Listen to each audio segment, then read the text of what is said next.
Olá pessoal, nesta série de vídeos eu estou apresentando a filosofia grega ou filosofia na Grécia Antiga.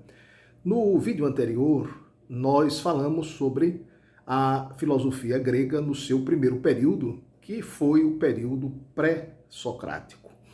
Hoje nós vamos iniciar o segundo período, o período socrático ou clássico, falando um pouco sobre a pessoa e o pensamento de um dos maiores filósofos de todos os tempos, Sócrates.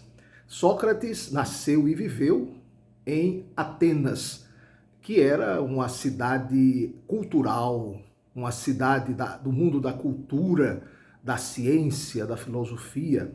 Sócrates nasceu e viveu no chamado período clássico ateniense, no século V antes de Cristo. Ele era filho de um escultor chamado Sofrônico e de uma parteira chamada Fenarete. E a profissão do pai e a profissão da mãe marcaram e influenciaram decisivamente a vida de Sócrates como mestre e filósofo. Ele se dizia um escultor a esculpir o caráter e a personalidade dos seus discípulos, da juventude que se dizia discípula de Sócrates. E ele criou um método chamado maêutica, que é uma referência à profissão da mãe. A palavra maêutica significa parto. E Sócrates se dizia o parteiro da verdade.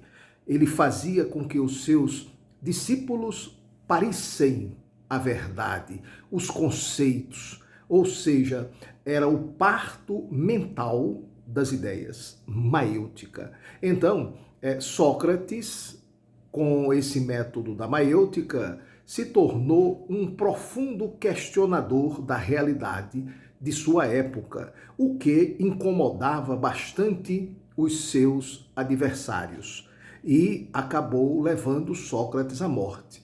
Nesse método, no chamado método da maêutica, Sócrates fazia com que os seus discípulos chegassem à verdade por si próprios.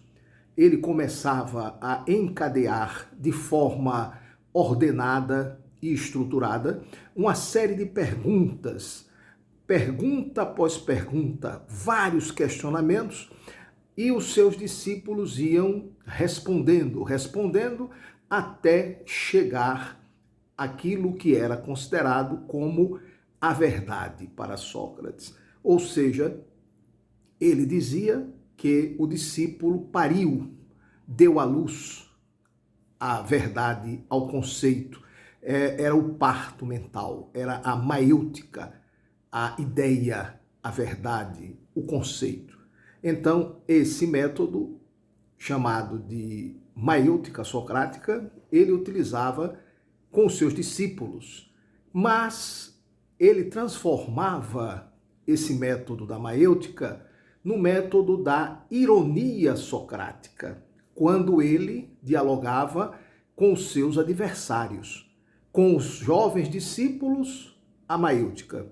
Com os adversários que o incriminavam, o condenavam, o criticavam, ele usava a ironia. E pelo mesmo método de questionamentos, encadeando ordenadamente, de forma concatenada, estruturada, uma série de perguntas e questionamentos, ele levava o seu adversário a confessar o próprio erro e a admitir a verdade de Sócrates. Então, com esse método, naturalmente, ele conquistou muitos inimigos, muitos adversários, porque as pessoas se sentiam envergonhadas e humilhadas por esse método da ironia socrática.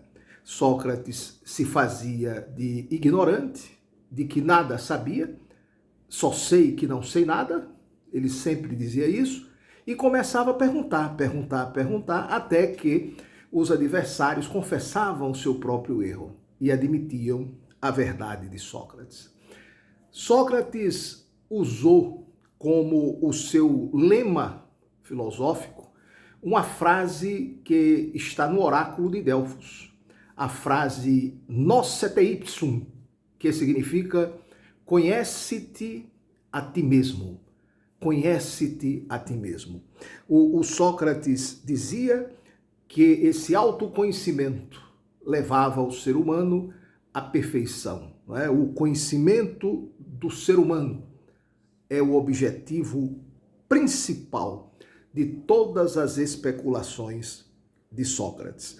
Então, Sócrates foi um estudioso da natureza humana, da essência do ser humano. Ele buscava sempre a essência, a natureza íntima do ser humano. Foi também um grande moralista. A moral socrática tinha como seu ponto culminante a felicidade, ou seja, bem pensar para bem viver, a fim de alcançar a felicidade ou a semelhança com a divindade, tá certo? Então, Sócrates dizia que a virtude era o meio único de conquistar, de chegar a essa felicidade, a prática da virtude. Sócrates conquistou muitos simpatizantes, amigos, discípulos, mas também muitos adversários. E adversários que se tornaram inimigos, inimigos cruéis que queriam eliminá-lo, que queriam matá-lo. E conseguiram. Por conta desse seu jeito diferente de ser e de viver, Sócrates acabou sendo levado a julgamento no Areópago de Atenas, né, um grande tribunal, uma espécie de Supremo Tribunal de Atenas, e lá ele foi acusado de 2 crimes. O primeiro crime era o crime de estar introduzindo novas divindades, novos deuses. E o segundo crime era o crime de estar corrompendo a juventude com ideias novas, consideradas subversivas e perigosas. Mesmo assim, Sócrates ainda conseguiu fazer com que um dos seus acusadores, um homem chamado Melécios, caísse em contradição quando Melécios fez a acusação de que Sócrates era impiedoso, né? A acusação de impiedade ou de ateísmo. Sócrates não acreditava nos deuses protetores da cidade de Atenas, do mundo grego, né? E dizia que Sócrates estava introduzindo novos deuses. Então Sócrates fez Melécios cair em contradição. Ele disse: Melécios, você afirma que eu sou impiedoso, não acredito nos deuses. Melécios disse: é isso mesmo. Em Deus nenhum. Melécios confirmou: é isso mesmo. Então, Melécios, como é? Se eu não acredito em Deus nenhum, que eu posso estar introduzindo novos deuses, se eu não acredito em Deus nenhum? E eis que Melécios cai em contradição. Porém, mesmo assim, Sócrates foi condenado à morte, a ingerir um veneno chamado cicuta, que ia matando aos poucos. E ele reuniu os seus discípulos para um último momento, um último entretenimento com os discípulos, e o tema dessa última aula, desse último encontro, foi a imortalidade da alma. Como isso marcou a vida daqueles jovens discípulos, como o próprio Platão, né, que foi um dos discípulos que estava lá presente. Então, Sócrates morrendo, a vida se esvaindo, e ele falando com os discípulos sobre a imortalidade da alma.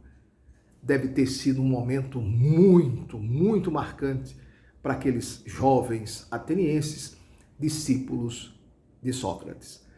Então, Sócrates marca profundamente a história do pensamento humano e, sobretudo, a história da filosofia grega. Com ele, se abre este segundo período da história da filosofia na Grécia Antiga, que é o período clássico, que tem o seu nome.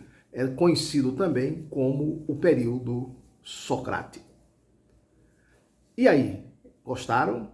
Se gostaram, deixem o seu like, deixem também o seu comentário, divulguem com outras pessoas este canal para que mais gente tenha conhecimento sobre a história da filosofia na Grécia Antiga. E até um próximo vídeo, se Deus assim nos permitir.